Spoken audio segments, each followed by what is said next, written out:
Family is supposed to be your safe haven, but one moment of betrayal can shatter it.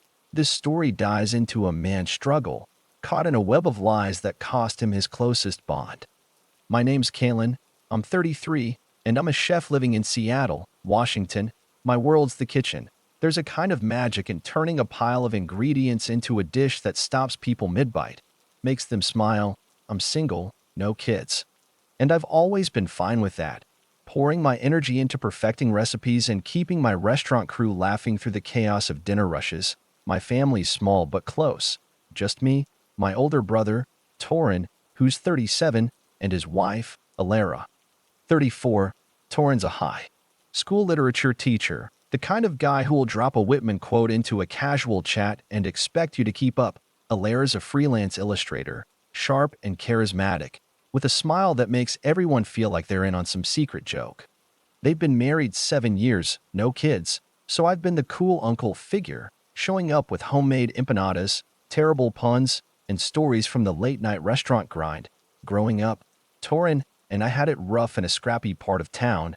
Our parents' divorce left us ping-ponging between mom's chain-smoking boyfriends and dad's empty promises. Torin was my anchor, sneaking me comic books when we were broke or taking the blame when I got caught sneaking out. Those years welded us together, and even now, as adults, we're tight. We'd spend weekends at their place, sprawled on their couch watching 80s action movies, or arguing over who'd win in a fight, Stallone or Schwarzenegger. Alara always jumped in, roasting us both, her laughter making their house feel like my second home. But about a year ago, things started to crack. Alara began texting me late at night. At first, it was nothing silly memes, jabs about Torin's obsession with dusty poetry collections. I didn't bat an eye. We'd always been friendly, like siblings almost. Then her messages shifted, got too personal. She'd write things like, "Ever wonder what life would have been if I'd met you first?" Or "Torin's asleep, but I'm wide awake. You up?" My stomach twisted reading them. I kept my replies short, dodging her bait, hoping she'd stop. She was my brother's wife. Crossing that line wasn't even a thought. But I second-guessed myself. Was I misreading her? Was she just lonely? I didn't want to blow it out of proportion, but every ping of my phone felt like a warning I couldn't ignore. Then came the family barbecue at their place last July. It was a perfect summer day, grill smoke curling into the air, kids chasing each other with water guns, Springsteen blasting from a speaker. Torin was at the grill, flipping burgers, trading jokes with our cousins, his apron stained with barbecue sauce. I was in the kitchen, grabbing a six-pack from the fridge. When Alara walked in, she'd had a few drinks, her eyes glassy, her movements too loose. Before I could step back, she closed the gap and kissed me. It was quick, a heartbeat, but it hit like a sledgehammer. I pushed her away, my voice sharp. "Alara, what the hell are you doing?" Her face flickered, part shame, part defiance, and she muttered, "You didn't exactly pull away." Then the screen door creaked. Torin stood there, his face drained, eyes locked on us. He'd seen just enough to get it all wrong. I stammered, trying to explain, my heart pounding. But Alara started crying, her voice breaking as she said I'd been hitting on her for weeks. It was like watching my life fracture in slow motion. Torin didn't yell, he just stared, his eyes cold, and said, "Get out, Kalen." I walked away, the hum of the party fading, my chest so tight I could barely breathe. I drove home, my mind a blur. Had I missed a red flag? Could I have shut her down harder? I sat in my apartment, staring at my phone, praying Torin would call, give me a chance to explain. He didn't. I texted him, swearing it wasn't what he thought, but my messages sat unread. Alara's lie was a slow poison, seeping into the bond Torin and I had forged through years of loyalty. I thought of our childhood, how he'd always had my back, how he'd sworn nothing could break us. Now, because of a moment I didn't cause, he saw me as a traitor. I didn't sleep that night. I just sat there, the weight of losing my brother crushing me, knowing the truth might never be enough. The days after the barbecue felt like walking through fog. I kept expecting Torin to show up at my apartment, ready to talk, maybe even laugh it off as some awful misunderstanding, but my phone stayed silent, except for a single text from him 2 days later. "Don't contact me. I need space." It was like a door slamming shut. I stared at those words, my chest hollow. wondering how we'd gone from brothers who'd shared everything to this. I couldn't focus at work. Nearly burned a batch of risotto because I was replaying that moment in the kitchen, Alara's lips on mine, Torrin's face in the doorway. My sous chef, Maria, noticed and pulled me aside, asking if I was okay. I mumbled something about family drama and left it at that. How do you explain that your brother thinks you tried to steal his wife? I kept turning over what I could have done differently. Maybe I should have told Torrin about Alara's texts from the start, shown him the messages before they escalated. But I'd been so sure I could handle it. Keep the peace. I didn't want to be the guy who stirs up trouble over a few weird texts. Now, I regretted every second I'd stayed quiet. I went back through my phone, screenshots of her messages staring back at me. Flirty, then bold, then outright suggestive.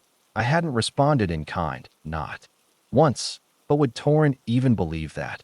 Alara had spun a story that painted me as the predator, and I had no idea how to fight it. A week after the barbecue, I couldn't take the silence anymore. I drove to their house, my palms sweaty on the steering wheel. I just needed to see Torrin, look him in the eye, and tell him the truth. When I pulled up, his car was in the driveway, but the house felt cold, curtains drawn. I knocked, my heart pounding, and after what felt like forever, Alara opened the door. She looked tired, her hair pulled back. No trace of her usual charm.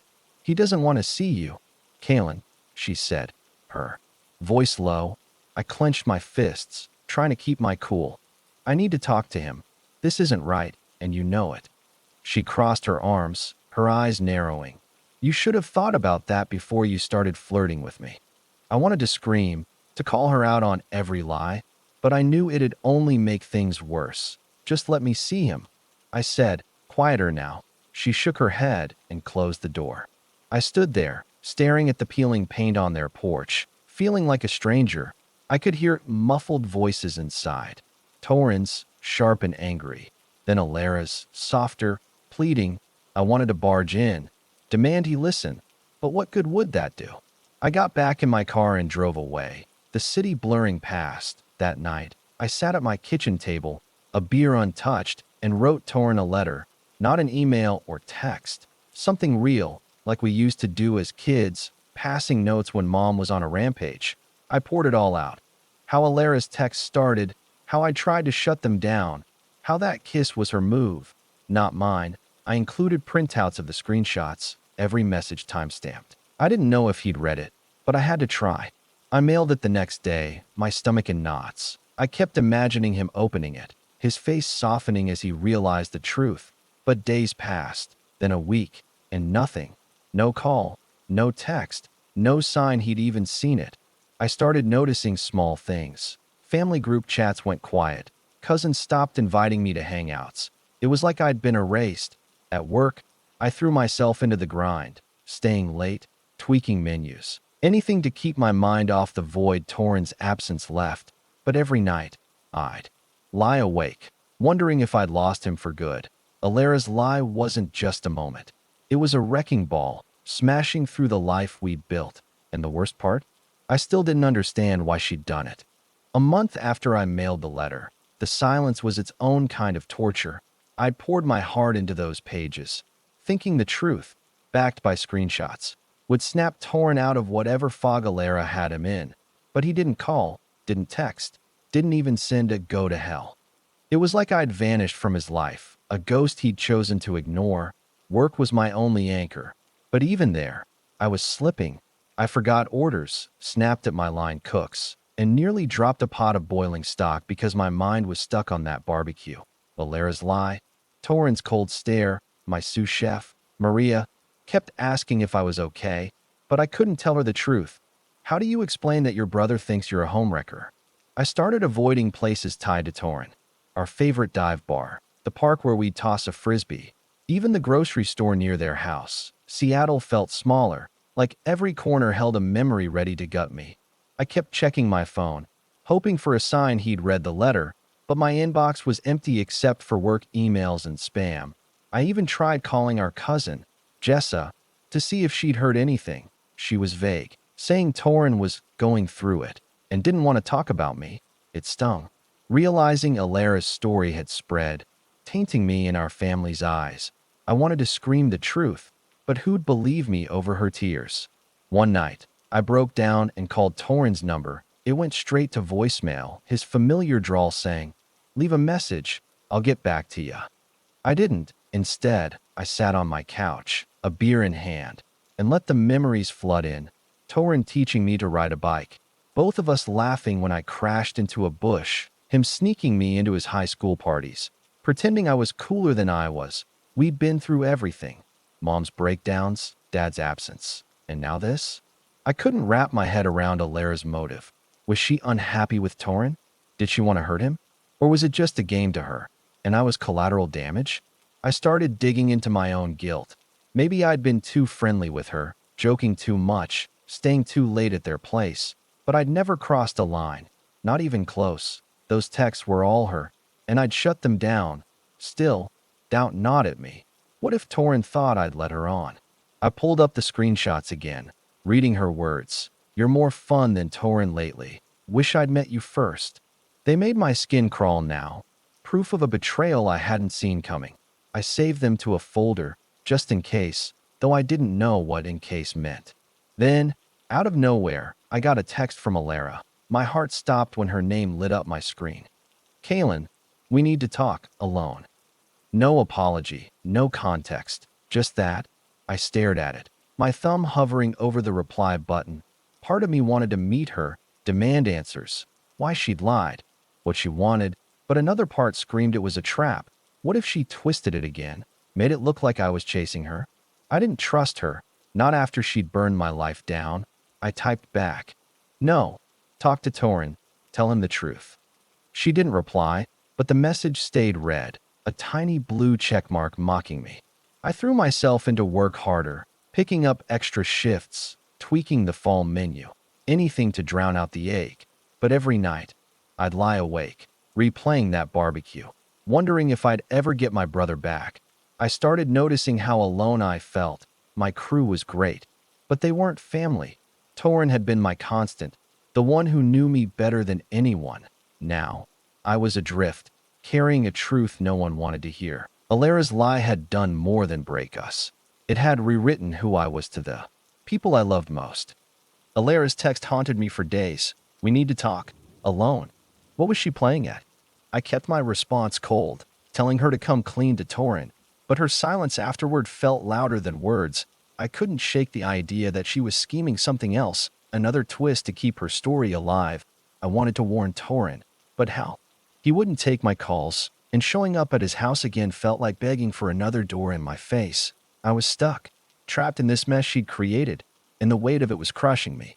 At work, I was a mess. I oversalted a batch of soup, had to comp a table's meal after forgetting their order, and Maria finally dragged me into the office. "Kaylin, you're scaring me," she said, her eyes searching mine.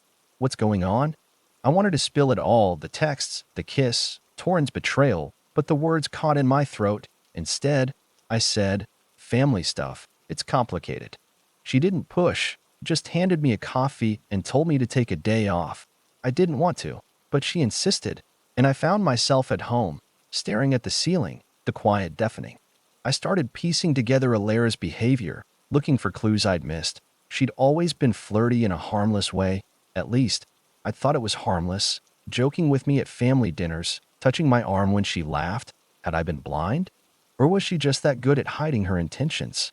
I remembered a night a few months before the barbecue, when Torrin was out of town for a conference. Alara invited me over to hang out, but I'd been slammed at work and declined. She'd seemed annoyed, brushing it off with "your loss" text. Was that when it started? Or had she been planning this longer? I couldn't stop thinking about Torrin. Was he okay? Was he buying her act completely? Or did he have doubts? I imagined him alone, questioning everything, and it killed me that I couldn't be there. We'd always fix things together. When Mom overdosed, when Dad bailed for good. Now, I was on the outside, and it felt like losing a limb. I tried distracting myself, binging old movies, but every brotherly bond on screen, Luke and Han, Dom and Brian, made my chest ache. I even pulled out an old photo album, flipping through pictures of us as kids. Torrin with his goofy braces, me with a buzz cut, both of us grinning at some forgotten joke. I wanted that back, but it felt like chasing a dream. One evening, I ran into our Aunt Lila at the grocery store. She gave me a tight smile, but her eyes were wary. I couldn't help myself. I asked about Torin. She sighed, said he was hurting, and that Alara was a mess. I bit my tongue, wanting to scream that Alara was the problem, not me. Instead, I asked if he'd mentioned my letter. Lila shook her head. He's not talking much. Kaylin, give him time. Time for what? To believe her lies forever? I walked away, my cart abandoned, feeling like I'd been punched. I started writing Torin another letter, more desperate this time. I begged him to look at the screenshots, to remember who I was, his brother, not some sleaze. I didn't mail it, though. What was the point? Instead, I threw myself back into work, taking on catering gigs, anything to keep moving. But the pain followed me every time I saw a couple at the restaurant, laughing, sharing a plate. I thought of Torin and Alara's wedding, how I'd given a speech about loyalty, how I'd promised to always have his back. Now, I was the villain in his story, and I didn't know how to change the script. The worst part was the loneliness. I'd never realized how much I leaned on Torin until he was gone. My apartment felt too big, too quiet. I'd cook elaborate meals for myself, braised short ribs, fresh pasta, just to feel something. But even that joy was fading. Alara's lie wasn't just a wedge between us. It was stealing pieces of me, and I didn't know how to stop it. 3 months after the barbecue, I was barely holding it together. The restaurant was thriving, fall specials packed the house, but I felt like a shell, going through the motions. I'd smile for customers, banter with the staff, then go home and stare at the walls. Torin's absence like a bruise that wouldn't heal. I hadn't heard from him or Alara since her cryptic text, and the family silence was suffocating. Even Jessa stopped responding to my messages, probably caught in the don't pick a side trap. I started wondering if moving away was the answer. Maybe a fresh start in Portland or Denver, somewhere I wouldn't see Torin's ghost everywhere. Then, one rainy Sunday, my phone rang. My heart stopped when I saw Torin's name. I answered, my voice shaky. Torin? You okay? There was a long pause. Then, we need to meet. Tomorrow, the diner on 8th. His voice was flat, not angry, not warm, just empty. I agreed, barely breathing, and spent the night pacing, rehearsing what I'd say. I wanted to hug him, shake him, make him see the truth. I printed fresh copies of the screenshots, my proof, and tucked them in my jacket. The diner was quiet when I got there, a retro spot with cracked vinyl booths. Torin was already in the corner, nursing a soda, looking like he hadn't slept in weeks. His eyes were shadowed, his shoulders hunched. I slid into the seat, my throat tight. Thanks for coming, I said. He nodded. Not meeting my eyes was too hard. I read your letter, he said finally, in the screenshots. My heart leapt, but his next words crushed it. But Alara's got messages too, ones that make it look like you were into it. I blinked, stunned. What messages? He slid his phone across the table, showing texts, flirty, suggestive, supposedly from me. I scanned them. My number, but words I'd never wrote. Torin, these aren't mine. She faked them. I said, my voice cracking. He shrugged, like he'd heard it before. She said you'd say that. I pulled out my phone, showed him my message history with Alara, her texts, my short replies, nothing like what she'd shown him. Look at these, compare them. I didn't send that crap. He glanced at them, but his eyes were distant. I don't know what to believe. Kaylin, he said, she's my wife. She's carrying my kid. The words hit like a brick. Alara was pregnant. I thought of her drinking at the barbecue, but pushed it aside. Congrats, I said. Hollow. But Torin, I'm your brother. I'd never do this to you. He leaned back, rubbing his face. I need to see you, figure out if I can trust you. We talked for an hour, but it felt like shouting across a canyon. He admitted their marriage was rocky, Alara's late nights, her moods, but he didn't believe she'd lie about me. I left the diner feeling raw. Like we'd cracked a window, but the room was still suffocating. Back home, I obsessed over those fake texts. How had she done it? Spoofed my number? Edited screenshots?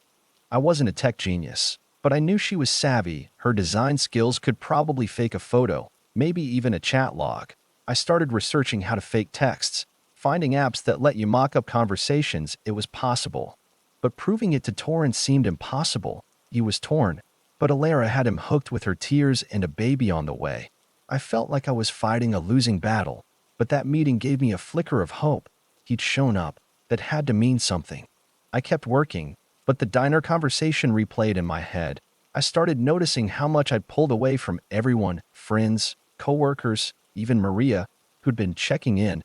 I didn't want to drag them into my mess. I cooked, I slept, I survived. But every night, I'd look at that old photo album of me and Torrin, wondering if we'd ever be us again. Alara's lie had turned me into someone I didn't recognize, a guy who doubted himself, who felt alone in a city he'd once owned. But I wasn't done fighting for my brother, even if he wasn't ready to fight back. After the diner, I clung to the fact that Torrin had shown up, even if we'd left things unresolved, that he'd read my letter, seen my screenshots, gave me hope, thin, fraying, but real. But those fake texts Alara showed him gnawed at me. How had she pulled it off? I spent nights hunched over my laptop, diving into forums about spoofing apps and edited chats, trying to understand her game. I found tools that could mimic anyone's number, apps that let you craft fake conversations with timestamps. It was unsettlingly easy, and Alara, with her design background, could have done it in her sleep. But knowing it was possible wasn't enough. I needed evidence to show Torrin, something he couldn't dismiss.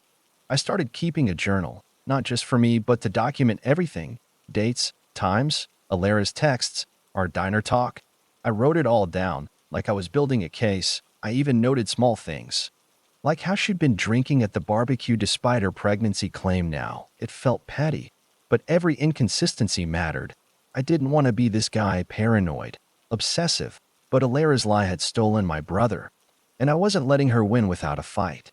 At work, I was barely present. A critic raved about our new mushroom ravioli, but I couldn't feel the win. Maria noticed, dragging me out for beers after a shift. "You're carrying something big, Kaylin," she said, her voice soft. I almost told her everything, but stopped short. "Instead," I said, "lost my brother over a misunderstanding."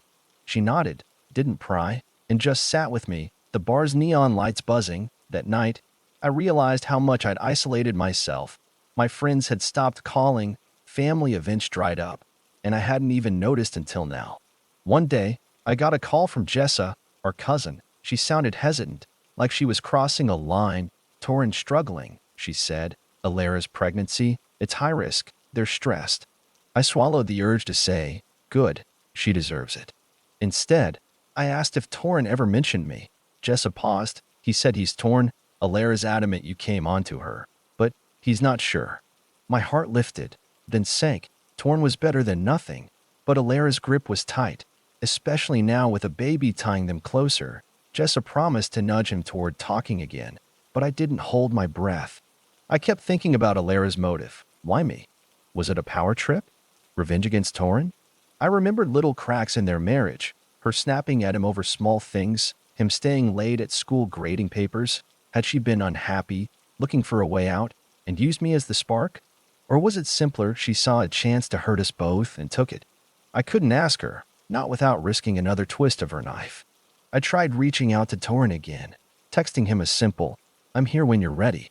No reply, but it didn't go unread. I took it as a sign he wasn't fully gone. I started small steps to ground myself, running along the waterfront, cooking meals I used to make with Torrin, like his mom's chili recipe. It hurt, but it kept him close. I even invited Maria over for dinner, just to feel less alone. We talked about work, not family, but her laugh reminded me there was still good in my world. One night, I found an old voicemail from Torrin, saved from last year. "Kaylin, you gotta see this movie. Man, it's nuts. Call me back." His voice was warm, alive, like the brother I knew.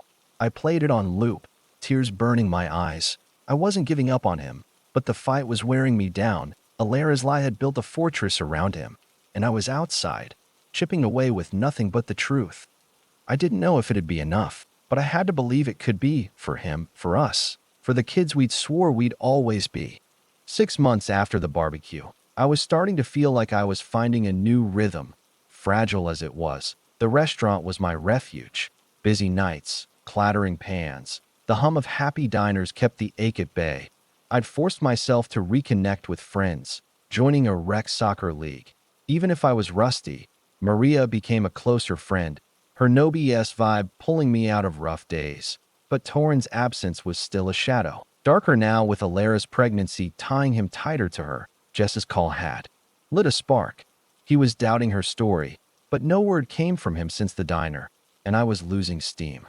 Then, one afternoon, I got an unexpected visitor at the restaurant. It was Lila, our aunt, her face tight with worry. "Kaylin, it's Torin," she said, and my stomach dropped. "He's in the hospital." My mind went raced. Accident, heart attack, anything but Alara. She explained he'd collapsed at school, stress-related, maybe a panic attack. Alara was with him. But Lila thought I should know. I nodded, numb, and thanked her, my hands shaking as I clocked out. I didn't know if I should go. Would he want me there? But he was my brother, and I didn't care if Alara tried to stop me. I got to the hospital. The hospital was chaos. Beeping monitors, sterile halls, nurses rushing past. I found Torin's room, my heart pounding. He was awake, pale, hooked to an EKG. Alara was there, scrolling her phone, but she stood when she saw me. "What are you doing here?" she snapped, her voice low. I ignored her, looking at him. "Torin, you okay?" He met my eyes, his expression unreadable. "Yeah, I'm fine, just stress." Alara cut in. "He doesn't need this, Kaylin." I bit back my anger. "I'm here for him, not you." Torin held up a hand. "Both of you, stop." His voice was weak, but firm. We stood in tense silence, the room heavy. Then he said, "Kaylin, sit." Alara's jaw tightened, but she didn't argue. I pulled up a chair, my pulse racing. He looked at me, really looked, for the first time in months. "I've been thinking about what you said," he started slow. "Those texts." "I don't know." My heart leapt. Was he doubting her? Alara shifted, her eyes darting between us. "Torin, you're tired," she said, her voice sweet. "Let's talk later." He shook his head. "No, I need to say this." He told me he'd been digging, checking her phone, her laptop. After the diner, he'd found apps, sketchy ones, that could fake texts. He hadn't confronted her yet, but he was questioning everything. "I don't know who to trust," he said, his voice breaking. I wanted to hug him, but I stayed still. "I showed you my truth. Torin," I said, "you know me." Alara's face paled, but she stayed quiet, her hands clasped tight. The doctor came in, breaking the moment, saying Torin needed rest. I stood, promising to come back. Alara didn't look at me as I left, but I felt her eyes burning into my back. Outside, I leaned against my car, the rain soaking me, hope and fear colliding. Torin was cracking Alara's story, but she wouldn't go down easy. A baby was coming, and that complicated everything. Back home, I wrote it all down in my journal, every word from the hospital. I felt lighter, like a door had opened, but scared too. What if Alara spun another lie? I called Jessa, updating her, and she promised to check on Torin. I threw myself into work, creating a new dessert, lavender panna cotta, trying to channel the hope. But every night, I'd play that old voicemail from Torin, his laugh echoing, reminding me what I was fighting for. Alara's web was unraveling, but the truth was fragile, and I didn't know if it'd hold. The hospital visit changed everything, or so I thought. Torin's doubt in Alara's story was a lifeline, but it was fragile, and I knew she'd fight to keep her hold. I went back to the hospital the next day, but Alara was there, all teary smiles. And Torin was quieter, like he'd retreated. He thanked me for coming, but didn't bring up the texts or apps. I left feeling unsteady, like I'd gained ground only to lose it. Work kept me sane, new menus, packed nights, but every free moment, I was checking my phone, hoping for a text from Torin saying, "I believe you." A week later, Jessa called with news. Torin had confronted Alara. He'd found more on her laptop, not just fake text apps, but search history about how to make someone jealous. Jessa said he was furious, but Alara played the victim, claiming she'd been confused and scared of losing him. She leaned hard into the pregnancy, saying stress could hurt the baby. Torin didn't kick her out, but he moved to the guest room, a small win. Jessa urged me to be patient. He was unraveling her lies, but it was slow. I wanted to storm their house, show him every screenshot again, but I knew pushing would backfire. Instead, I sent him a short text. I'm here, always, you're my brother. He didn't reply, but it wasn't unread. I focused on rebuilding my life, running, cooking with Maria, even joining a book club to fill the quiet nights, but Torin's absence was a hole I couldn't patch. I'd see brothers at the restaurant, laughing over beers. And it had hit me like a wave. I missed him, his dumb jokes, his loyalty, us. One night, I got a call from an unknown number. It was Torin, his voice low, like he didn't want to be overheard. Kalen, I need to see you, tomorrow, the park by the pier. I barely slept, my mind racing. At the park, he looked worn, his eyes red. He didn't hug me, but he sat close, staring at the water. I think you're telling the truth, he said, quiet. My heart stopped. He'd gone through Alara's phone again. Found deleted chats with a friend where she admitted pushing boundaries with me to feel something. No apology to me, just her justifying it. Torin was gutted, not just by her lie, but by what it meant for their marriage, their kid. I told him everything again, her texts, the kiss, my shock. He listened, nodding, tears in his eyes. I should have trusted you, he said. I shook my head. She played us both. We sat there, the waves crashing, and for the first time in months, I felt him, my brother, coming back. But it wasn't fixed. He was staying with Alara, at least until the baby came, to do right by the kid. I hated it, but I got it. He asked for time to sort it out, and I promised I'd wait. I went home, lighter but scared. Alara's lie had cost us months, trust, family. I wrote it all in my journal, every word from the park.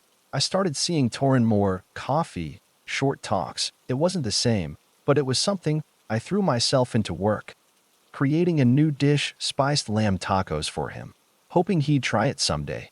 I reconnected with Jessa, Lila, even invited Maria to a family barbecue I hosted. My first in months, life was stitching back together, but the scars were deep, Alaris. Betrayal had framed me, and though the truth was winning, it hadn't healed us, not yet.